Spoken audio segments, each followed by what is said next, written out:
Welcome to Pike Creek Farm. My name is Renee, and today we are participating in the Bisquick Bash that Justina's Country Kitchen is putting together, and there'll be all kinds of recipes using Bisquick. And you can use it for so many things, for savory, main dishes, or for desserts, for breakfast. And today we're going to make a dessert. We're going to do an impossible pie. They were very popular back in the 70s and 80s, and we're going to do a rhubarb one today since our rhubarb plants are really just producing so well, and we like to use up what we can fresh. And the cool thing about the impossible pies is they're very simple. You just put your ingredients in, you mix up a batter and pour over it, and it all separates during the baking process. So today we're going to need sugar. That's 1.5 cups. I have measured out. Rhubarb, 3 cups. I have probably 3.5 cups. We're going to need milk, 4 eggs, 3 tablespoons of melted butter, 1/2 cup of Bisquick, teaspoon of vanilla, and 1/4 teaspoon of salt. I got my salt in there. So let's get together all the ingredients and get it ready to go in the pie plate. I do need to grease this pie plate, and I have my oven preheated to 375. So let's get mixing. First, I'm going to just spray my pie plate and set that aside. And I shouldn't say I'm going to set it aside. I'm going to pour the rhubarb in. And this will separate into almost like a custard pie with the rhubarb floating to the top. And I'm going to take out some because I did have a little bit more than the 3 cups, and I will freeze because I have more to chop up. But there we go. That looks like I took 1/2 cup out, and it fits nicely on the pie plate on the bottom. So I'm going to set this over here and bring over the bowl.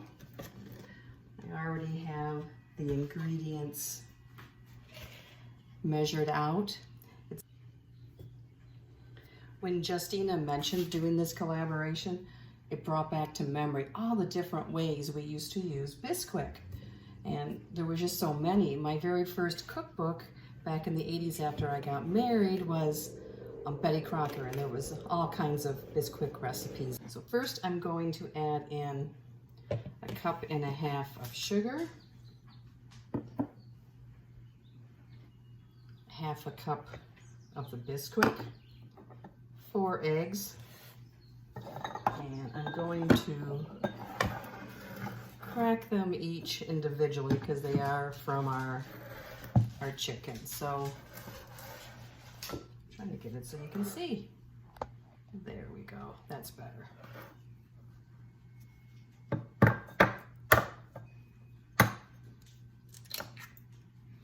We have 5 hens that are laying currently.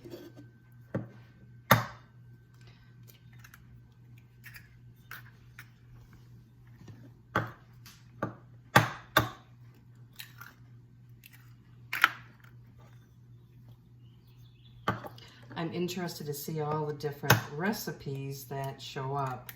I'm sure there'll be some other impossible pies because it's something that Bisquick is known for. Okay, so we have the sugar, the Bisquick, and 4 eggs in there. We need 1 cup of milk, a teaspoon of vanilla, and that's about what's in this left in this bottle, so I'm going to pour that in. 3 tablespoons of melted butter,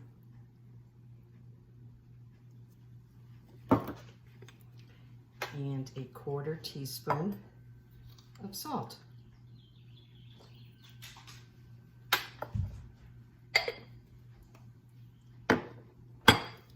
There's some extra butter in there that didn't come out.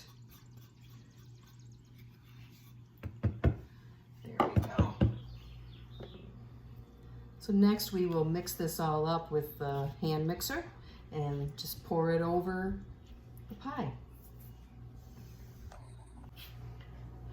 We now mix this for 3 minutes, it says, so until it's all blended together and everything's incorporated. So I'm gonna probably put you on silent for this so you have to hear it vrooming the whole time.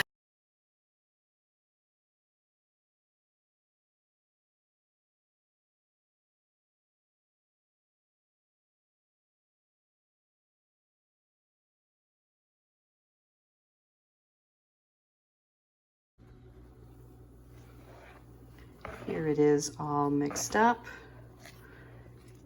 Basically, it's like a thin custard type batter. So now we will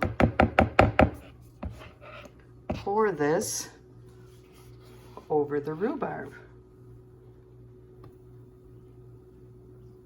And I'm interested to see if the rhubarb cooks enough and if it's sweet enough. I mean, we like the tartness to rhubarb, but when I make like a regular rhubarb pie with a crust, you have to add sugar in with the rhubarb. So there it is. It looks pretty, and we're going to put it in the oven, and it takes about 50 minutes. I just took it out of the oven. I had to add 5 more minutes. The recipe said 40 to 45, and I set it to 45, and it wasn't set in the middle. It was still very jiggly, and it said to bake it until it's set. So I have it that so I set it for 5 more minutes and took it out, and it is not jiggly in the middle anymore. So now we have to let it cool, and it looks like it will deflate some. And as it cools, and once it's cooled, we'll cut a piece and see how it looks and how it tastes. So here is my contribution to the Bisquick bash. Here's a slice of the Impossible Rhubarb Pie. It has a custard type filling with the rhubarb on top. And the crust is not like a traditional pie crust. It is more like almost like a cakey type crust, but top it with some ice cream or a little bit of whipped cream, and this is a wonderful dessert. And you know, be creative with it. If you don't want rhubarb, put blueberries or raspberries or peaches. So I hope you enjoy this Impossible Pie recipe. Thank you for stopping by Pike Creek Farm, and like this video and subscribe to my channel to see more.